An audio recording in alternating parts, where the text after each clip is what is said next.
Welcome back to this guy's garage. We got some parts for our S10 project. Parts are coming in slower than RuPaul's Drag Race, but I digress. Let's have a look at what we got. We got some cab mounts, and we got some body mounts.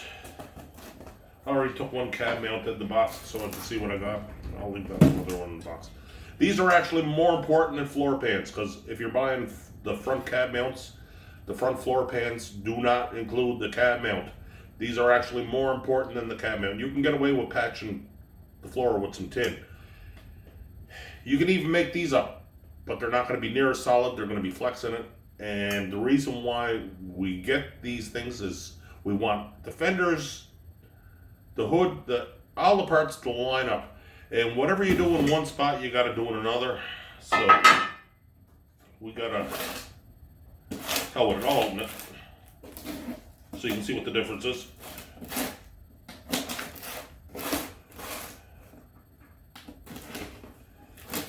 I got these on Amazon. I think I paid $23 Canadian, which was cheap, because I've seen them as high as $100 each. My Amazon Prime came in handy. So these are manufactured by CHL, whoever the hell they are. So, cab mounts. We got a pair of them. Rear cab mounts, I've never seen them go, but these ones are the ones that give you the most trouble. They rot out. Da-da-da-da-da-da. You can see here somebody made some homemade cab supports. We're going to cut them right out. Put the new ones in. Should be fine as wine.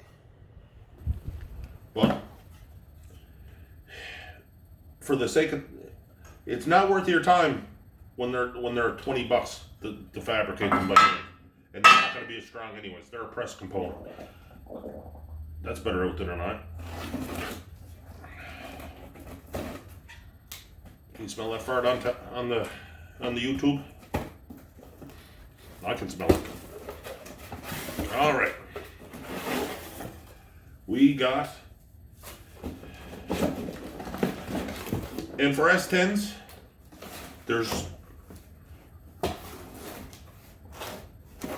we have polyurethane bushings. All the mounts are the same. Whether it's rear, front, rad sport, they're all the same. So sometimes you can buy a set for an extended cab and they're the same money.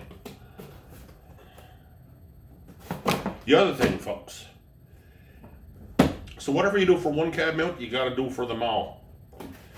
Very important for your parts to line up after the job is done.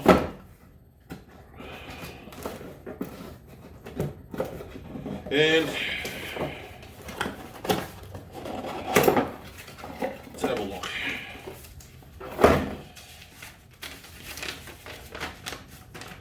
We got some superfluous paperwork.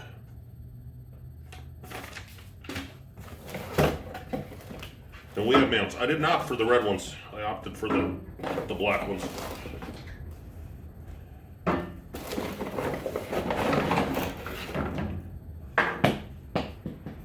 Whoops. And these come greased. The reason why they come greased, they're polyurethane. This is how they fit together. So this goes underneath the frame perch, goes through, go through your cab support right there, bolt it down. So these two will be on either side of your frame perch, and this will all tighten up and give you a tight fitting.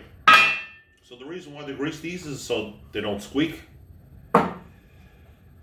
What else do you need to know? They're relatively cheap. I think I paid $75. They don't come with any hardware, so if you're expecting hardware, you're not going to get any hardware.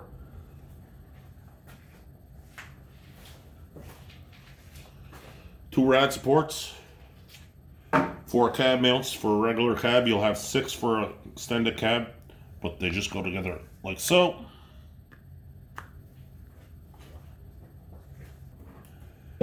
this is everything you need to put a set of cab mounts in your Sonoma S truck.